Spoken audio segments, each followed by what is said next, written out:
Hi, everyone. Welcome back to Content Swap. This is a podcast where me and Parker swap content and talk about it each week. Yep.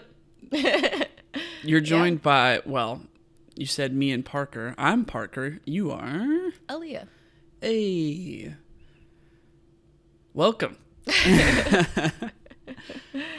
Yeah, usually I begin, so I was like waiting for you to say more stuff, but what's going on? Like in life? Yeah, before we talk about our two movies this week, what's going on in life? Yes. Sorry, I'm a little sleepy today. A few new things. Well, first I finished Coffee Talk today. What's Coffee Talk? Coffee Talk? Tell the people. Yeah, Coffee Talk is a cozy game where you basically like play as a barista, but it's actually like really deep, and there's conversations about like, I put in quotes like race, because like they're like fantasy creatures, but like there's a couple that come from different backgrounds. One's an elf, one's a succubus, and it's like their parents just like don't like the other species, I guess. Yeah. And so it's like causing conflict in their relationship. There's like, and every day starts with like the news, and so you like see what's going on, like, and it mimics real life. So they had like Coachella and like Coachella? Couchella, like Couch. Coachella. Oh, couch. Like couch. Yeah. Oh, okay. And it was like talking about like the drugs that were like busted at Coachella, and like do you remember that year of Coachella where there was like a herpes outbreak? No. You don't remember that? No, I do not. This was like, I want to say like 2020. 2020? Wait, when did the pandemic happen? When did COVID? 2020. Okay. Yeah. So COVID-19. It was the COVID. I mean, it was the Coachella before that, I'm pretty sure. Okay. Coachella 2019, there was like a whole conversation of like a herpes outbreak from the people who were attending and interacting with one another. Well, that could be oral herpes.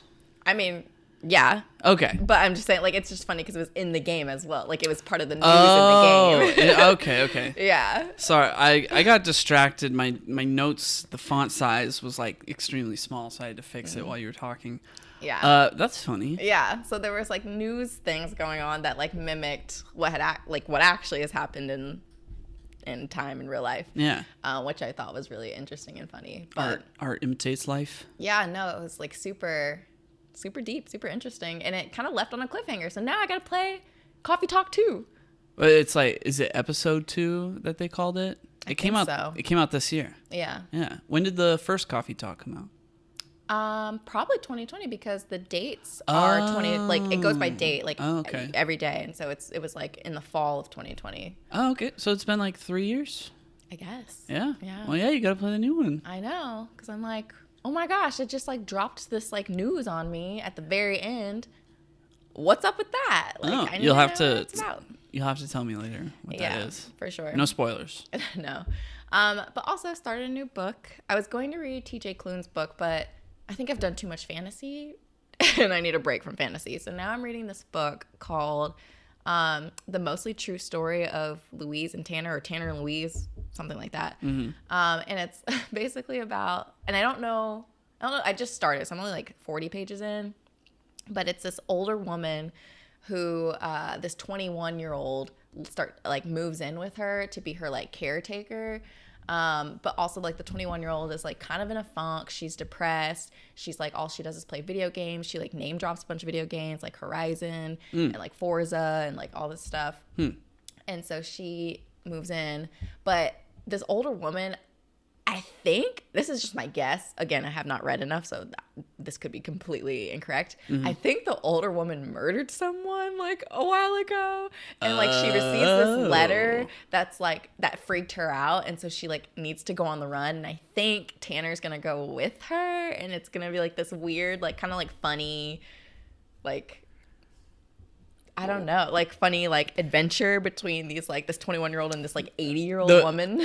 fun on the run for murder adventure. I guess so. Okay, interesting. I don't know if she murders someone. It could be completely different. All I know at this There's point like is a mystery. there's Okay. this letter that like has freaked out this older woman. I So see. she feels like she needs to go on the run. Wow. Okay. But it seems like really, I mean, I think it's inspired by like Thelma and Louise.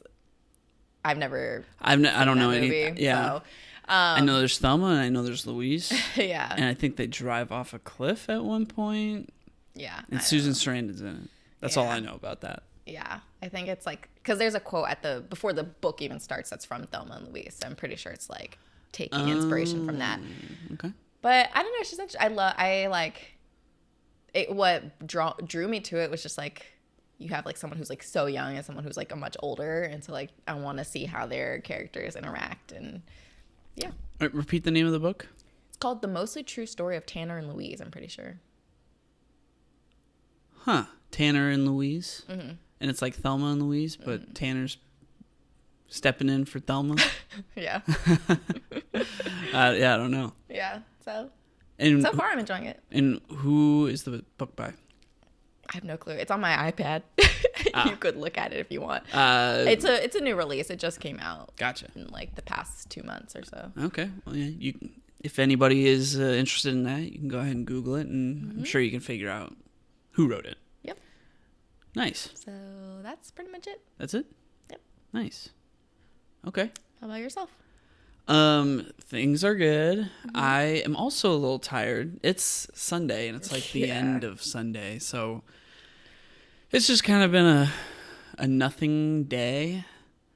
And so like I finished The Legend of Zelda Twilight Princess this morning. It's probably the 4th or 5th time I've played that game. But yeah, I finished Resident Evil 4, like the remake of that, a week ago. I kind of started playing it again a couple, like yesterday or the day before, just because it's so good. So I'm like, I'm doing that again, but that's kind of mostly just to bide my time for the new Zelda game, which comes out in now 5 days, which is really exciting. Like I'm basically just waiting for that to come out. And yeah, I'm in this position where I was playing 2 games at once and now they're both done. I have to wait 5 days for the next game. So I'm kind of like, what do I do with myself? There's tons of things that I can do with my time. Read your new book. Yeah, well, yeah, I can read my new book. It's called Generations by Jean Twenge. She is a professor, I believe, at San Diego State University, or if not, UC San Diego, but I'm pretty sure San Diego State. I know she's based out of San Diego, and she does a lot of generational research. I read a book that she wrote called iGen. I think that came out in 2017, I want to say. She talks a lot about how, yeah, there's differences between the generations, and in her most recent book, she's got like a lot more data than she did in her previous book that goes all the way back, like, you know, to the like early 1900s, and just studying like the 6 generations that currently exist in the US and how they differ, just like on their differences, but how they differ because of the technology that was available to them, like when they grew up, and they differ based on world events that happened that like defined their generation. So like Gen Z's world event would be like the COVID-19 pandemic, and like millennials' life event would be like 9/11. So, and yeah, talking about like how the technology is different, like, you know, Gen Z growing up with smartphones and just, yeah, all the different experiences that the generations have had. I'm not even done with the first chapter, but I really liked iGen because it was talking a lot about how technology is influencing Gen Z, and it was a really eye-opening book. And I think it's very topical right now, and it's research that I'm super interested in. So I'm going to keep reading it. I will say it's a bit thicker than iGen was, and it's a bit drier. Which is really dense. And it's just really dense. So if I do get through it, it'll take me a while. I'm like sighing just thinking about it. Yeah. But it is really interesting. Yeah. When I was at the bookstore the other day, there's an author, her name's Emily Henry, and she just came out with a new book. And she's the author of People We Meet on Vacation that we read together that you absolutely hated. I didn't absolutely hate it. Well, you didn't like the characters. You found them very that's annoying. right. I did not like the characters. Yeah. Yeah. And I was like, oh, maybe I should try and convince him we should read this one together. Like her new book? Her new book. People are excited about it. Well, it would sure be a more interesting read than what I'm currently reading. Do you typically like nonfiction more than fiction? I do like to read nonfiction about the type of research that I like. Like this topic of technology affecting people and how we grow up, and like the psychology of society. I find that stuff super interesting. Yeah. And that seems to be like the book to read for that right now. So I'm gonna read it.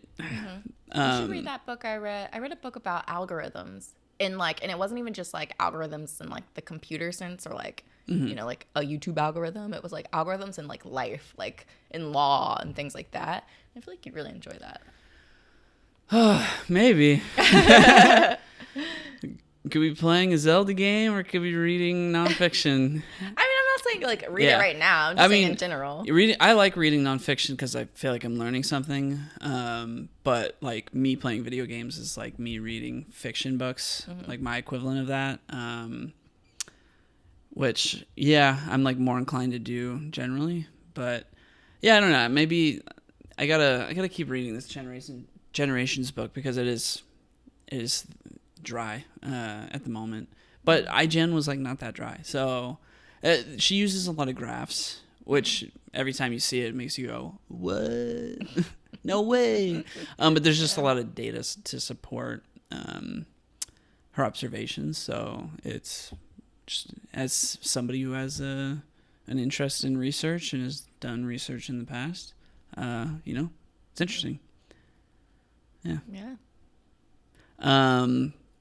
Anyway, outside of that, I'm watching Dave right now. Love Dave. What episode are you on right now? I just finished episode 4. I don't know. What happened in that one? Like, what's the general premise?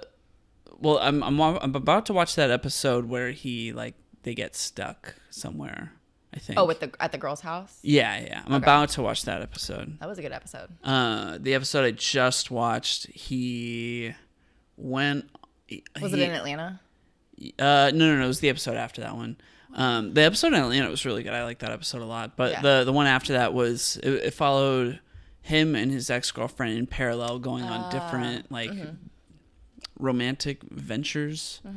It was an alright episode. Yeah, I'm really loving this season of Dave. Yeah, me too. It's really good. And freaking Gaeta, I love him so much, and he is doing such a phenomenal job. Like all the emotional things that you feel are all from him. Yeah. And I'm like, please put this man in more things, which I know he's gonna be in that Sydney Sweeney. Yeah. And whatever rom-com, but I'm like, no, give him something better. Give him a lead role because this man's phenomenal. Yeah, no, and he seems so sweet. Yeah. I just love him. I just want to protect his little character.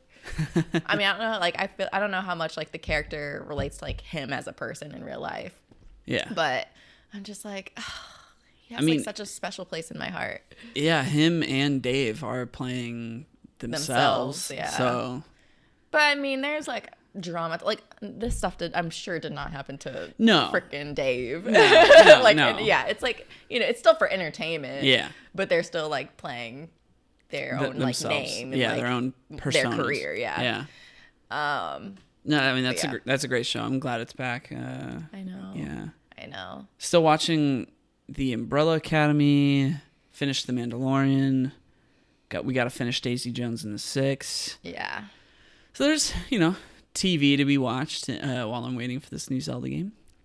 But anyway, yeah, that's pretty much it. And we're going next weekend. Mm-hmm. Are we doing a podcast episode next weekend?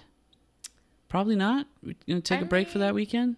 We can if you want. I don't see why not. Like, we don't have any plans on Sunday. That's true. That's true. True. Yeah. My parents were working, so yeah, we'll just be at home. That's okay. All right. Yeah. Well, anyway, yeah, I don't want to prolong this any longer. Let's just get going into these movies. Alrighty. I'm starting first. And so last week I was assigned First Blood, which is the first movie in the Rambo series. And it came out in 1982. Yep. And so a overall summary. So the story follows John Rambo, who's played by Sylvester Stallone. And Rambo is a veteran who recently served in Vietnam. And so at the very beginning of the movie, he goes to a friend's house who served with him in Vietnam. And they were the only two survivors of their like team that was there. And so he goes to his house where I think it's his wife is there. And the wife... It's actually not clear yet. Yeah, People don't know if it's his wife or if it's his mom. Yeah, somebody who's related to him or like has some ties to him. Lets Rambo know that he is no longer alive. And so this news is obviously very sad to Rambo. And he ends up kind of wandering into this like little town. And when he gets there, this police officer is like just harassing him because he's like, we don't like wanderers in this town. Like, are you trying to cause trouble? Where are you headed? I can, get you wherever you need to go, or at least take you partway there and drop you off. And so because this police officer just like will not leave him alone, he gets in the car with him, gets dropped off, and then like turns right back around to head back to the town. Yeah. The police officer sees this and is like, all right, this dude's like causing trouble. And then just continues to like harass him. Yeah, Rambo's like just trying to get a bite to eat. Yeah. Like, he's just hungry. Yeah. And because this police officer is harassing him and takes him to the station, and now other police officers are kind of... Oh, yeah, he like places him under arrest. Yeah, he arrests him. He goes to the police station. Other police officers are like, they're like trying to clean him up and everything like that, but it triggers like PTSD. Trigger warning, I guess, about mental health. Yeah, they go to shave his face because he's got a court hearing the next morning because he got arrested. Yeah, they go to shave his face, and that's when he has an episode. What police station does that? Like, none. I don't know. It was weird. Yeah, for sure. Like, they're like, give him like a bath, and it's like, no, not at all would a police station do that. Like, they throw you in a cell, and that's it. Yeah, I don't know. Yeah, he's getting a spa treatment. Yeah, I don't know. But like I said, this triggers his PTSD, and he starts to have flashbacks to the war and what he experienced. And due to this like triggering, he ends up just like taking off. Like, he beats up everybody at the station, takes off running into like the woods essentially, and so this creates this chase. Where all these officers are now after him because they see him as a threat to the town. And because his PTSD was triggered, he is just like self-defensing, which ends up being like kind of a killing rampage, essentially. And so a lot of casualties occur from the hands of Rambo because he's like in this mindset of like, I'm in the war, people are after me, gotta do what I gotta do to survive. At some point, the police bring in the colonel who was his like team leader to see if he can help, and he's like letting them know like Rambo was trained to kill, this is what he's doing, this is not his fault type of thing, and like let me help kind of talk him down. By the end of the movie, like I said, there were a lot of casualties by the hands of Rambo. And by the end of the movie, the colonel gets a chance to talk to him. And it ends up ending in this just really sad speech, which was like so well acted by Sylvester Stallone, so impactful, just about how like he can't stop thinking about the things that have happened to him. He's like struggling with his mental health. As a veteran, he's having a really hard time like assimilating into civilian life. also just like our systems are so broken that like oftentimes veterans get left in the dust, and like he has nothing, he has like nowhere to go, like doesn't know what to do, and he just like is having a really hard time and just like breaks down right there. And that's kind of the end of the movie. It just leaves off on that note of like he ends up being arrested. Yeah, he gets arrested. And it's just really sad and like it's a downer. Yeah. So that's the movie. In terms of my thoughts, so first of all, I did not think that this is what Rainbow was about. Like, I don't know why.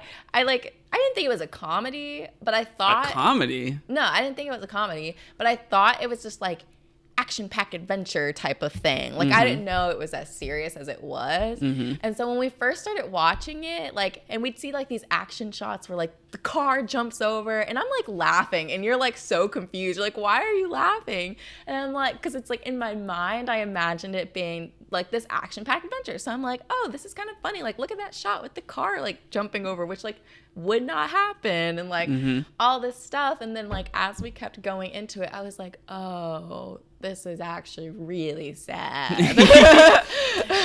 Yeah, it was kind of bumming me out watching you laugh at first, because I was like, this is not that kind of movie. Yeah, but like I just like I came into it with this like thought of like, oh, this is just like a fun, well, not fun, but like this is gonna be like some sort of like big adventure, big action packed. Yeah, and it ended up being really depressing. But so I honestly have not seen Sylvester Stallone in anything other than the Rocky movies, like Rocky and Creed movies. And like Guardians. But like I've never taken like Sylvester Stallone seriously. Like it's just like, I don't know. I just like, not that I thought he was a bad actor, but I was like, he kind of just like is himself. And it's like, I don't know, he has a very specific brand. And so like watching this, I was like, he's crushing it. Like, he did a really great job in this movie, and I never anticipated to like see him as this like phenomenal actor, to be honest. And I don't know, that end scene, just like, I was like, wow, like that made me feel things, and never in my life would I thought like me watching Sylvester Stallone I would feel something that like wasn't just like LOL. So yeah, I don't know. I was pleasantly surprised. I thought this was a great movie. I'm wondering like what possibly could happen in the other, like where does it go from here? And are they all depressing like this? Because like, why would I want to watch that, you know? Yeah, I have so many things to say. That was really fun to listen to you explain, because I have like so many things that I have the answers to so many things that you just talked about. So your question about the sequels, they decided to call the franchise Rambo rather than First Blood. Like, this movie is just called First Blood. When they made a sequel, Sylvester Stallone made the decision to call it Rambo First Blood Part 2, so that they could then call the third one Rambo 3. But the Rambo 2 and 3 are like action packed, like you think the Rambo franchise is. That's what Rambo 2 and 3 are. Okay. Rambo 4 is a bit more serious. I would definitely say it's more serious. I haven't seen Rambo Last Blood, so I don't know what that one's all about.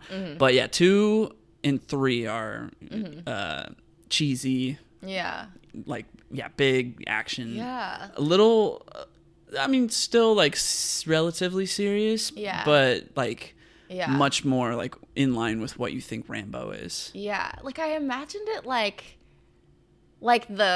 imagined it as like the fight scene of Miami Connection as like a long like motion picture like was of a better quality. Yeah, but like no, it was not that at all. I was like, this is like real heavy, real heavy stuff.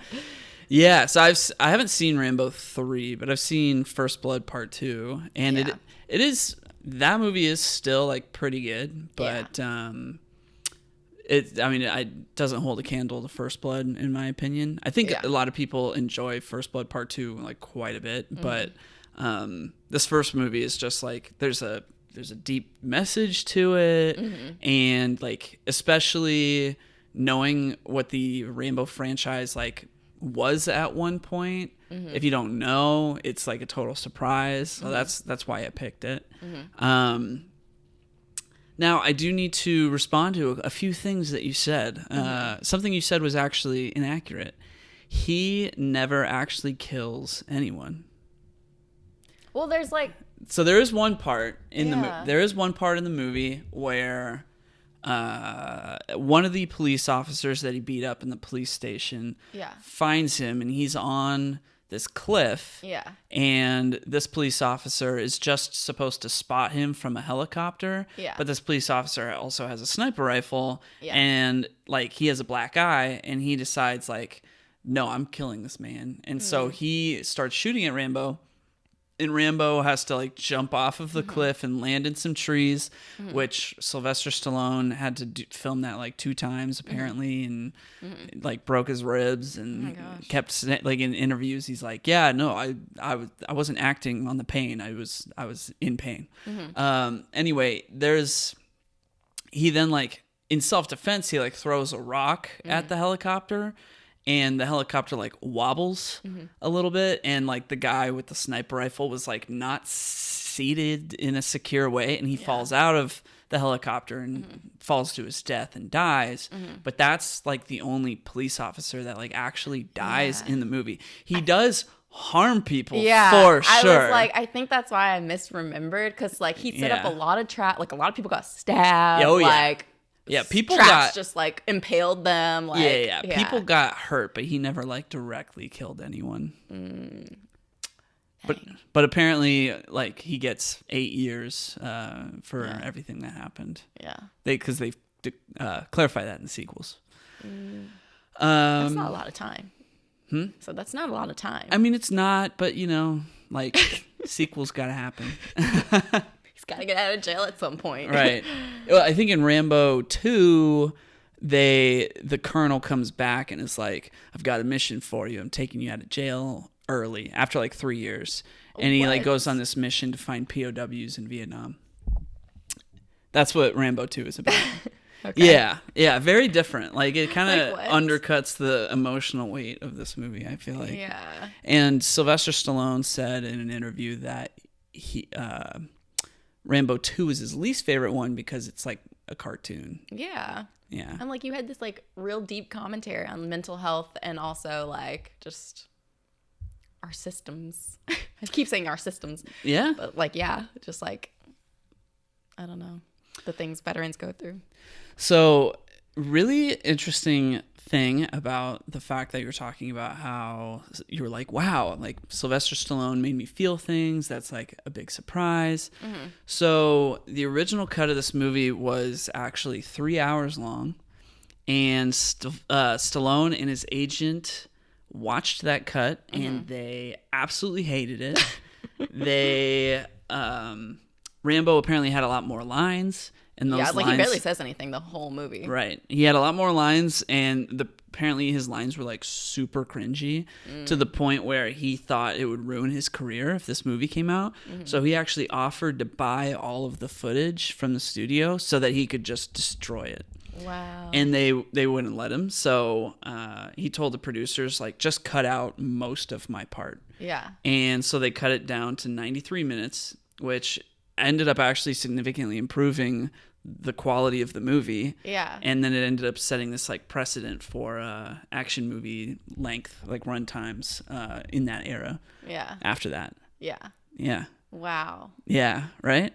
I feel like that's the surprising thing about Sylvester Stallone is like I said, last episode I talked about how I read Irwin Winkler's book, which he's a producer in Hollywood, and he's like, he worked a lot with like Martin Scorsese and like Robert De Niro and everything. He's been a part of like these really big movies. And he was talking about how Sylvester Stallone came to him and was like, I need like money for my family. I need to make this movie. And that was the Rocky movies. And like pitched him the movie, and he was like, my first impression of like Sylvester Stallone was just like, well, what does he know? Like, which like sucks. I would hate for that to be my first impression.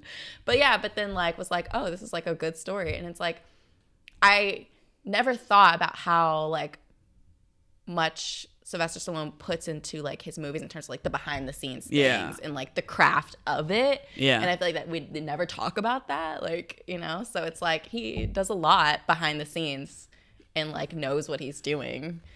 And that's cool.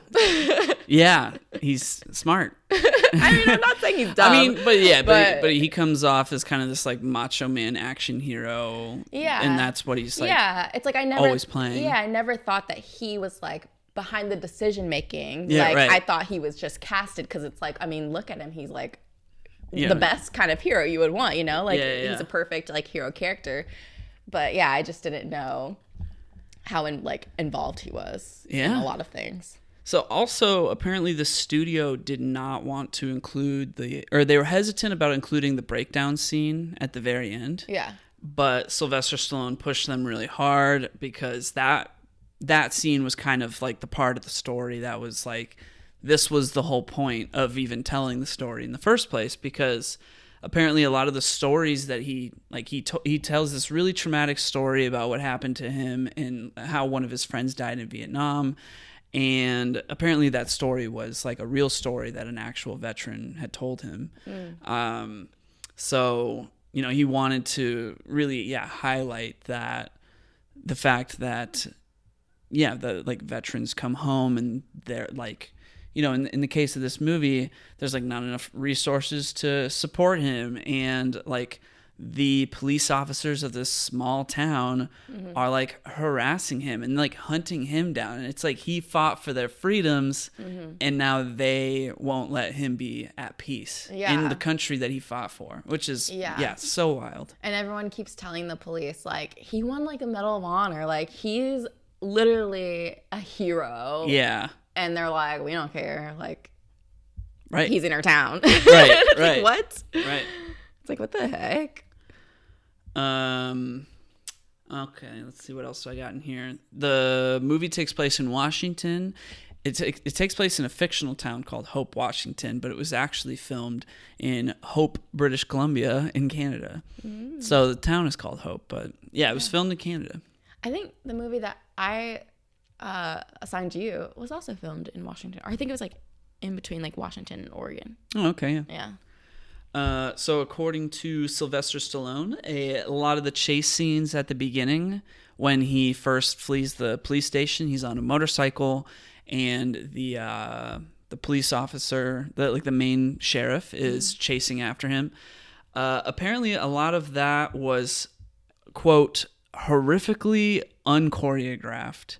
So, like, when they launched over that jump, it like doesn't look like a jump, but they like go over the train tracks and like the motorcycle goes flying and it's like, whoa. And that's when you were kind of like laughing because that's like a ridiculous jump distance, like on the road. And then a car does that distance.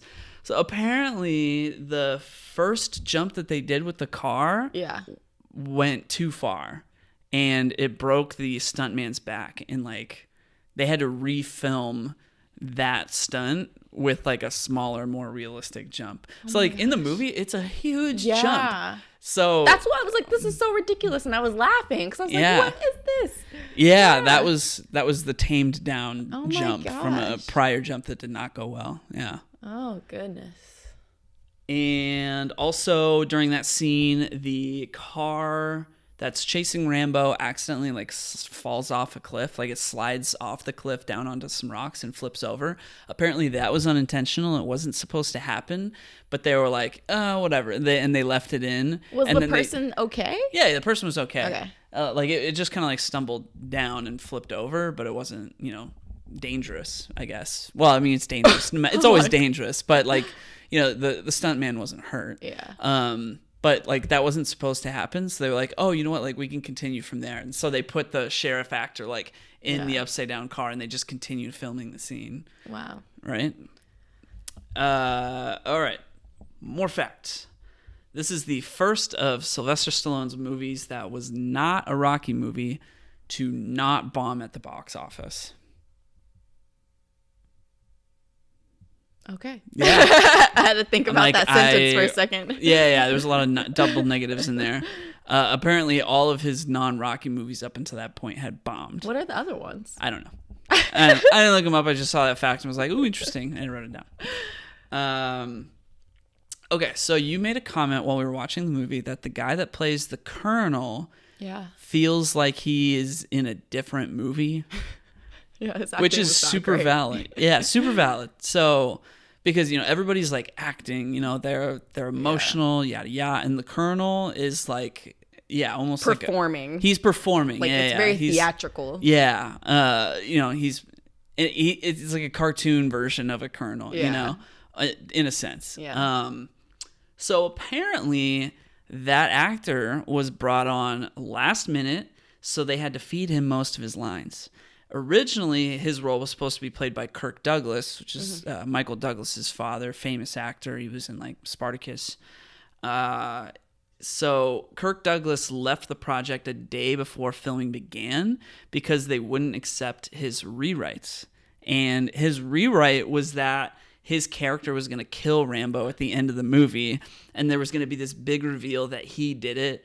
And when it showed, like, a character was going to get in a police car and drive off, and we knew that was the character that had killed Rambo. Yeah. And then he was going to like move the rear view mirror, and you were going to see that it was him, and he was going to be wearing Rambo's headband, which is the most ridiculous ending. I would gladly take the terrible acting over that ending. Like, no, absolutely not. So they had creative differences over the script. So he left the day before filming. They were gonna get this other guy, but that other guy was, I think, busy, or he was injured at the time. So this guy was like the third option. His lucky break. So for his first scene, they had to feed him like all of his lines, and eventually he got to the point where he had memorized his lines. But so that might explain a little bit about like the way his character is portrayed. Yeah, he did a great job with what he was given. Had no idea. Jeez, what a mess. Also, there's a part where Rambo has a cut on his arm, and it's like gushing blood. And it looks really realistic, and you were like, that has to be real. So, well, I was like, that looks real. It looks real. It has to be real.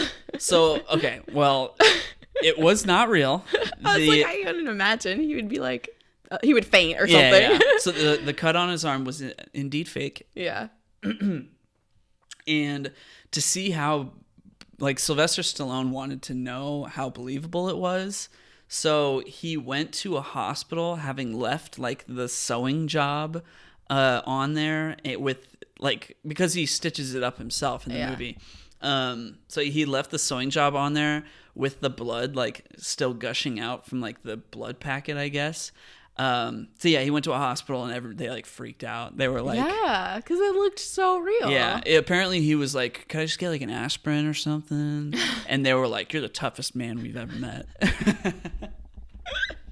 What an ego boost. I know, right? Yeah.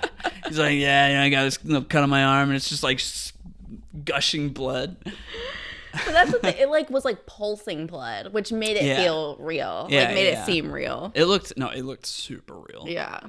All right, and then some final facts I have here. There was meant to be this kind of like Frankenstein's monster aspect to it, where like, because he was created like to become this killing machine. Yeah.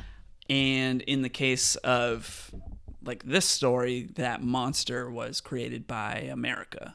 Mm-hmm. So, I think that worked out for how the story was told pretty well. Mm-hmm.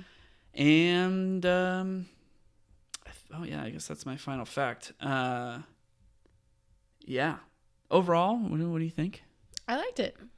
Yeah, I agree. It's pretty well made. Mm-hmm. The shooting location is like very beautiful. Mm-hmm. It's it's got more to say than you think it would. Yeah. It tripped me out when he would like be disguised as like a bush. Oh yeah. I was like, oh my gosh. There are certain shots where like police officers are looking for him, and Yeah. he is in the scene. He is like camouflaged, and Yeah. you just don't see him. Yeah. And eventually he moves, and you're like, "Whoa, that was him!" Yeah. Yeah. That's pretty wild. Yeah. They did a really good job. And Yeah. there's like no CGI, you know? It's all just practical. They don't make them like that no more. They don't need to. I mean, people were breaking their backs. We don't want that. Well, yeah, we definitely don't want that. Yeah. True. It is not worth it. You better CGI that mess. I guess the only other thing to point out, I should have pointed this out at the beginning, but Rocky, by the time this movie came out, Rocky 1 and 2 had already been done, and Rocky 3 he filmed after this movie. Gotcha. And the original budget was supposed to be $11 million, but it ended up going closer to $17 million. Got you. Yeah, First Blood. It's a good movie. I always forget how old the Rockies are.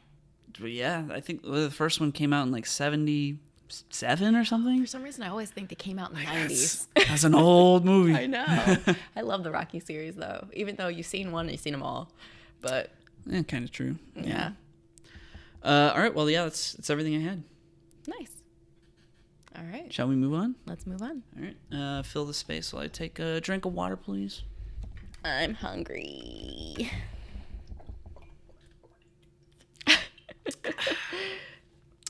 That was not enough space filling. I needed a little more. That's all I could think about. All right. So the movie that I was assigned this week was called Men of Honor. It was made in 2000. It stars Cuba Gooding Jr. and Robert De Niro. And just to quickly summarize the movie, I found I couldn't actually like quickly summarize. So I tried to summarize the whole thing as concisely as I could. So I'm just going to read this big paragraph. I'm like, that's a pretty big paragraph. Yeah. So here we go. So Cuba Gooding Jr. plays a man named Carl Brashear. He grows up in Kentucky in, I think, like the in like the 30s, 20s or 30s. And he eventually leaves home to join the Navy, but he is left to become a cook on the ship that he's stationed on. But wanting to actually serve his country, one day when a bunch of soldiers are out swimming in the ocean, he goes out swimming in the ocean even though he's black and the black soldiers are not supposed to swim until Tuesday. He decides to go swimming anyway, and he swims so well that one of the commanding officers takes notice and assigns him as a swimmer. Then one day while he's on that same ship, he sees Robert De Niro's character, who is a Master Chief diver, do some rescuing, doing some diving, and he decides, Cuba Gooding Jr.'s character decides he wants to become a Master Chief diver. So he asks to I think join. it's just called Master Diver. Yeah, but the full title is Master Chief. Oh. Yeah. So he requests a recommendation to diving school. His commanding officer basically tells him, like, they're never going to let it fly because, like, there's no black people in the diving school. There never has been. But I'll give you a recommendation. We'll see how that goes. And he gets there. Robert De Niro is the instructor, and they won't even let him into the school at first. And then eventually he does get in. Robert De Niro lets him in because he realizes that, you know, he's got grit. He's got grit. Yeah, there you go. So he gets in. Everybody's super mean to him, and he proves himself to be, like, incredibly talented and, like, the best of the whole class. And at one point during an exercise, two other people are doing an exercise, like, in a ship at the bottom of the ocean, and there's, like, an incident. The ship moves around. He ends up going down and saving everybody that was involved, but then they end up giving was it a Medal of Honor to Yeah, I don't know if it was Medal of Honor, but it was like some presidential medal. Yeah, so they end up giving a presidential medal to one of the other guys that was in this whole incident. Who bailed. Yeah. Yeah. So he doesn't get any credit for having actually helped these guys. And let's see. So he struggles on all of his tests, and at one point he asks a local librarian to help him, and their romantic tension starts almost immediately. And they get married at one point, and eventually he takes his final exam, and despite being like completely sabotaged during his exam to not pass, he ends up persevering, and he does pass. And it's kind of this story of like against all odds, he pushes hard to like succeed because they told him that he would never be able to succeed. And so, it's like this whole, he's got a lot of honor. And so he graduates diving school, and he works as a diver for a while until one day he is fetching a nuclear warhead out of the ocean because I guess the U.S. lost one of our nukes in the ocean. So while he is diving to get that, like he gets it, and it's on this crane, and he's like back on the ship, and like something breaks loose, and this like piece of metal comes flying at him, and basically he gets his leg like pretty much severed off. And then he wakes up in the hospital, and he's told that he'll never be able to dive again, but then he says, screw it, just amputate my leg. Because he was going to be able to walk again. Like they put his leg back on, and he was going to be able to like walk again with a cane, but he wasn't going to be able to dive again. He says, nah, don't do that. Amputate my leg. I'll get a prosthetic, and I'll figure out how to get back to active duty within 4 weeks, which is crazy. That's such a short amount of time. Yeah. Robert De Niro ends up helping him train because now he like respects him and stuff. There's more to it there, but I'm not focusing too much on Robert De Niro's character. He's just kind of like mean, but also respects him at the same time. So he decides to help him with this whole 4-week training thing. Then eventually Carl reaches the final boss, which is a courtroom full of white men in glasses that are telling him like, no, we don't want you to return to active duty. But, he insists, and that, he's a man of honor, and that he is devoted to this. It is like he has sacrificed his relationship with his family to be able to do this.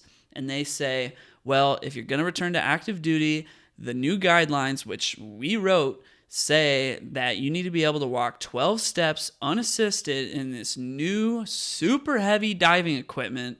And also, here it is. We have one with we you. We have one right here. Yes, yeah. And they're like, we can reschedule to have you try that. And he's like, no, I'm not rescheduling. I'm doing it today, right now. So they put everything on him. He's struggling a ton, and Robert De Niro's like, I'm gonna help him out by like commanding him.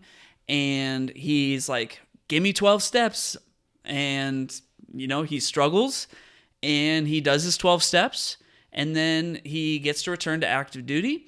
And by doing so, he becomes the first amputee to return to active duty. And he's also like the first black diver in the Army or in the Navy. Yeah.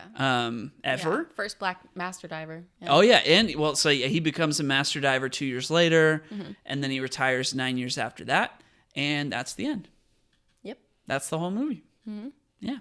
But the movie like really ends when he does the 12 steps unassisted and returns to active duty. And the whole like him becoming a master diver and then retiring is told through like text after the movie's pretty much done. Yeah. Just to clarify, because I don't think he said this, but in case you didn't notice, this is based on a true story. So yes, Paul it is based Brashear on is a real person. Yes. I don't know if that was clear from all the detail. Yeah. It is based on a true story. My bad. So overall, I thought it was really pretty good movie. It's like it's a story that I didn't know about, and it's a story that's like, of course there would be like a first black diver in the U.S. Navy, and it's just like you just don't know the story, and for it to be like this story, and for them to have been like sabotaging him, and for there to be all this like blatant racism, and for him to be like so good at what he does, and to become an amputee and be the first person to return to active duty after having a limb amputated, like that's really impressive. So really good movie. I wasn't crazy about pretty much every character that wasn't his character. Because they were all racist. Yeah. Of course you wouldn't be. That's the point. I know. You're not supposed to like any of them. I didn't even like Robert De Niro's character. Like, he sucked. I mean, he ended up being supportful. Is that a word? Supportive? Thank you. He ended up becoming supportive by the end of the movie, but like he was just a total jerk the whole time. Yeah. Yeah. And I was kind of wondering why the movie chose to, and let me back it up. The whole movie, he is talking about how he really wants to become a master diver. That's like his goal. And that is just made clear from the get-go. When he expresses an interest in becoming a diver, he says, I want to become a master diver. So for me as a viewer, that became like his final ultimate goal. But then the movie ends up focusing on him returning to active duty after becoming an amputee. And so like the story really concludes when he gets to return to active duty. And then it tells the story of him actually becoming a master diver through just like, and then 2 years later he became a master diver. And I was kind of like, I guess I left wishing that they had shown that scene, like, so like for the I jumped emotion, 2 years and then like show the emotional payoff of like, and then he got to become a master diver and he finally achieved the goal that he was talking about for the whole movie. Instead it was just like I just had to read it. And so that was like, that's my one critique, I would say. And the way they depict his relationship with his wife developing is just like insanely fast. But you know, there's they got a lot of ground to cover. It's a full 2-hour movie, so I get it. Yeah. Got you. Yeah. So you liked it overall? I would say overall I did like it. I was wondering, I have a few questions. Go for it. I don't know if I have the answers, but go for it. Yeah, just a few questions. Well, I don't, maybe only got one. Like, there was a scene where when he first joined the diving school where Robert De Niro's character wakes him up in the middle of the morning, or the middle of the night, I guess. But it's like, 3 or 4 a.m. And he's like dunking his head in the water, like in a bucket of water, like almost like drowning him. And I was wondering, like, is Robert De Niro like actually doing that to Cuba Gooding Jr.? Like, it looked so rough. I don't know. I tried to look up like facts about the making of it and like what was practically done, what was like visual effects, and I couldn't find a thing. So I have no clue. I don't know. I mean, it looked like he was actually doing that. Yeah. So I don't know. And like the scene where during the exercise, like the boat had shifted around on the seafloor and Carl has to go save them. That boat did a lot of shifting, and there was an actual boat on the seafloor being filmed, moving around. And I'm like, that is not just something that is easy to do from a practical perspective, let alone in the year 2000. So I was wondering, like, how much did this movie cost to make? Like, it had to have been pricey to do that. I do have that information. Okay. So the budget was $32 million. Okay. So a decent sized budget. How much it made? So in the U.S. it made a gross $49 million, and then worldwide $82 million. Wow. Okay. Not that much. Not a high grossing movie. It made its money back. Yeah. Yeah. I mean, that's pretty decent. Oh yeah. I mean, yeah. I guess we're so used to like blockbusters making, the Mario movie just made $1 billion. So. Yeah. And Guardians 3, which we just saw yesterday, has already made like 180 million or something like that. So yeah, based on that fact that I read, this movie came out the same weekend as Charlie's Angels and Little Nicky. I've seen all 3 of these movies. I've never seen Little Nicky, but Little Nicky's weird. Yeah, so I don't know. Maybe everyone went to see Charlie's Angels. Probably. That movie got a sequel. Did they make a Men of Honor 2? What? I don't think so. Just kidding. So silly. Yeah. I guess another critique I would have is like they don't quite. I guess they kind of explain like why his character is so like intent on the whole like honor thing, but it does kind of feel like it came out of nowhere. I guess it's like, what do you mean? Based on how his father raised him, he takes his honor super seriously. Mm-hmm. I guess it just kind of like it just like from the get-go it's like this man honor like are synonymous, and it just I don't know. I just kind of wish it was fleshed out a tiny, tiny bit more. Like how so? I don't know. I was like, I'm not sure I'm following. Yeah, I'm not sure I'm following either. It was something that I felt while I was watching the movie. I was like, he is just honor all the way, and nothing can stop him. And I guess I have already explained like why in my explanation of the movie. It's like because they told him he couldn't. Yeah. I mean, he's going against racism. Yes. He is doing that. That is like true. an impossible feat. Yep. Yeah, he is doing that. So I feel like you have to like, that has to be the thing, the driving force, Because like. Yeah, I guess it's just not 100% clear. Like they spend very little time on like his life in Kentucky. So I guess there was just, I guess I wish there was a little bit more depicted there to kind of like further support how he developed this personality of like honor above everything. I mean, I feel like you don't need it because you know the times, like That's true. exactly what Black people were going through. His father, it's you see that his father's a sharecropper, and so like you don't need to see that. In my opinion, you don't need to see that to know like. I mean, clearly it's a rough life. Like, yeah. So it's like, I don't need to know the backstory because I already know how the story goes. We know history. Yeah. Well, we know a history, not the full truth of history based on our education system, but that's a whole other story. But we know for the most part the details. And so it's like, yeah, I liked that it was kind of just like we start where he leaves home. Yeah. And we have that one moment with his father, and like that was to me good enough. Okay. Yeah. Sounds good. But yeah. Well, yeah. Overall, enjoyed watching it. Mm-hmm.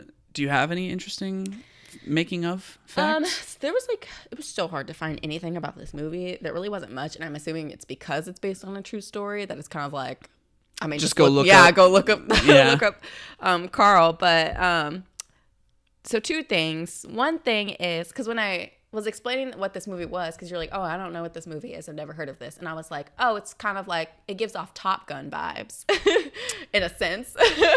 No. I said, what did I say? I said like Top Gun, but like a true story. Like it's like a real person's life.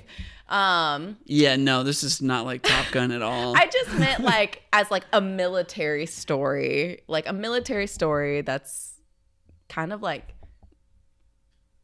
I mean, you could have picked. Yeah. You could pick any other military story, especially ones that are like based on true stories, and they would have been infinitely closer. Infinitesimally, is that a word? It's just closer than Top Gun. Yeah. It's like the first thing. Well, first of all, I've never seen the first Top Gun, but based on the second Top Gun, it's like the first Top Gun is cheesy. Yeah, and like someone just being like, I'm gonna do this thing in the military, like, woo, let's go, type of thing. Yeah. So that's why I said Top Gun. However, I bring this up because one of the producers for this movie was the executive producer for Top Gun. Okay. There you go.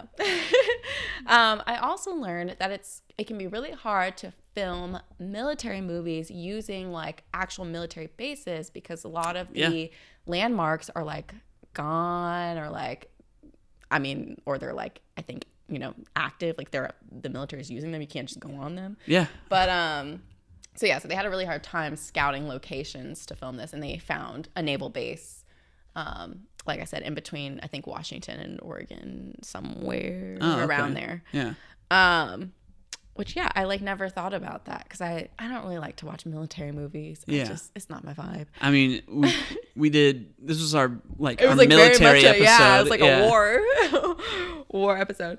But yeah, the only other fact that I found really interesting, and I really want to know the reasoning behind this, is so in real life, the only person who supported Carl was a Brazilian diver, and his name was Alberto Jose de Nascimento. I think I pronounced that right. Okay. But there's no mention of him in this film. There's no, like, basically took him being supportive and like placed it within, like, there's one white guy who's also in the like training with Cuba, and he's like fairly nice. Like, he's just nice to him. He's supportive. Yeah, he's just like, I mean, I don't mind you being here. Yeah. Which, like, I hate to say that. That makes me feel like cringe. But yeah, he's just like that kind of character. Well, I kind of hear what you're saying. It's like they took the real scenario and then they replaced it with like a white savior. Yeah, kind of thing. it's like, ugh. Yeah, I hear you. Why did they do that? Like, so I don't know the reasoning behind it. I don't know, but I mean, I think it's exactly what I just said. Yeah, whitewashing things. Yeah. Anyway, so I have a question for you. Okay, go ahead. If you were to join the military, this is when all of our military listeners come after me. Oh no! No, if you were to join the military, which unit would you want to be a part of? So there's the Army, the Navy, the Marines, and the Air Force.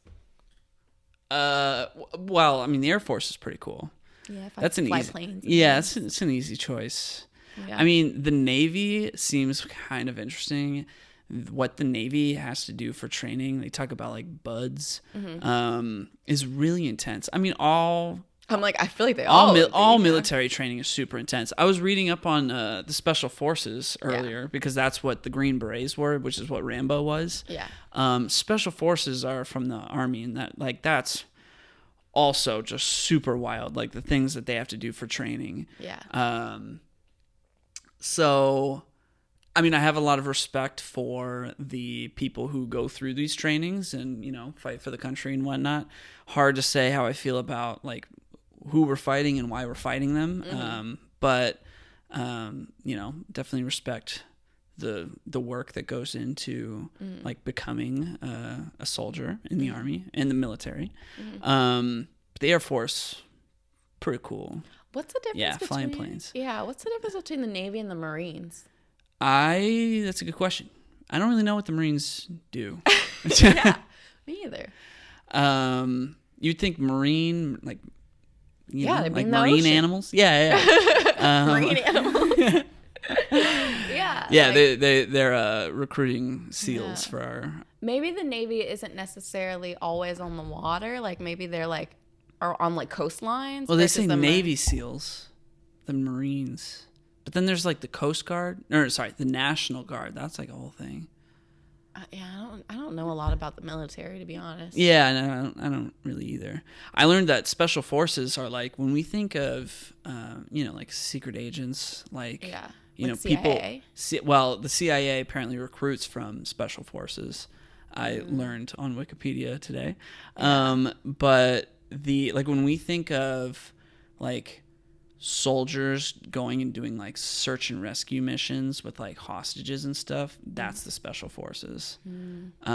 Like front lines. Hardcore, that's like scary. military, what's the word, operations. But yeah, the Air Force is cool. believe, based on the information that I have, the Air Force is basically like the Harvard of the military, because you have to be super smart to get into the Air Force. So that makes it like I guess it extra seems more appealing. technical. You're like dealing with like planes. Yeah. Anyway. Interesting. Yeah. Interesting. Yeah. That's all I've got. Cool. Which one would you join? I like can't even imagine. I can't even fathom it. I would be horrible in the military. I would be crying. I would be complaining. Like, I just couldn't do it. I don't know. Maybe the Air Force. It seems cool to fly. I mean, flying planes seems cool. I would rather be above everybody than on the ground. Yeah, that's a good way of putting it. Yeah. On the ground seems rough based on every military movie I've ever seen. Yeah. So I'll go with that. Sounds good. All right. Should we go ahead and do next week's assignments then? Let's do it. I feel like this episode's pretty short. Yeah, it ought to be. Nice.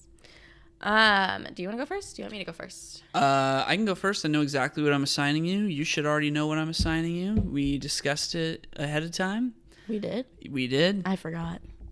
I am assigning you an anime called Food Wars. Oh, yay! Yeah. Awesome. I didn't know you were doing it this week. No. I said, do you want me to assign it to you this week? And you were like, yeah. I was like, okay, cool. And I'll just do it. Yes. So I'm assigning you Food Wars, which is basically the cooking anime. I'm so excited. It's I've heard lots of things about there it. Are things. There will be things to unpack for sure. It's got some aspects of anime that I don't really appreciate so I've heard. Yeah. But the food animation is top of the line. Oh my gosh, I cannot wait. You know what I think about so often? That food animation and turning red when the dad's cooking. I think about that all the time because I'm like, that's just impeccable. I love food related things. Like I love, my favorite kind of books are books that are centered around food in some sort of aspect. Yeah. Like I love shows about food. I love when like animation animates food. Yeah. It's just so great. Yeah, I'm excited to watch this because if you get into it, then I think there's like multiple seasons. I've only seen the first 2 seasons. Yeah. Okay, cool. And I think the seasons, I think they call them plates. God, that's cute. Yeah. I like that. Like Food Wars, second plate. Cute. Okay, cool. I'm excited. Yep. So since we are going back to my hometown, I wanted to give you a little movie about somebody going back to their hometown. So nice. I'm giving you the Hannah Montana movie. Oh. Wow. That was not what I expected. I was expecting, like, we just did Men of Honor. Maybe you've got, like, some Forrest Gumpy kind of movie in your back pocket about returning to your hometown. No, Hannah Montana. When I was thinking today about what I wanted to give you, I was like, I have not done something animated in a really long time. Yeah. But, yeah, and so I was between, like, an animated movie or the Hannah Montana movie. But since you're giving me an anime, I don't want to do 2 animations in one episode. Sure. So I was like, Hannah Montana movie it is.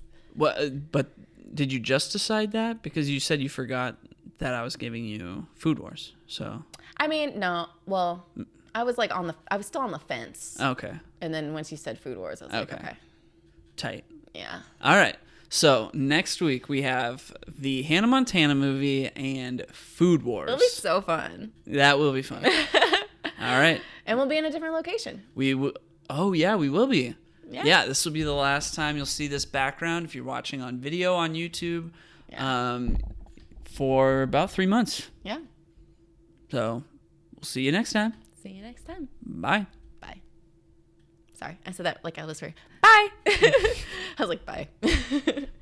Bye. Bye.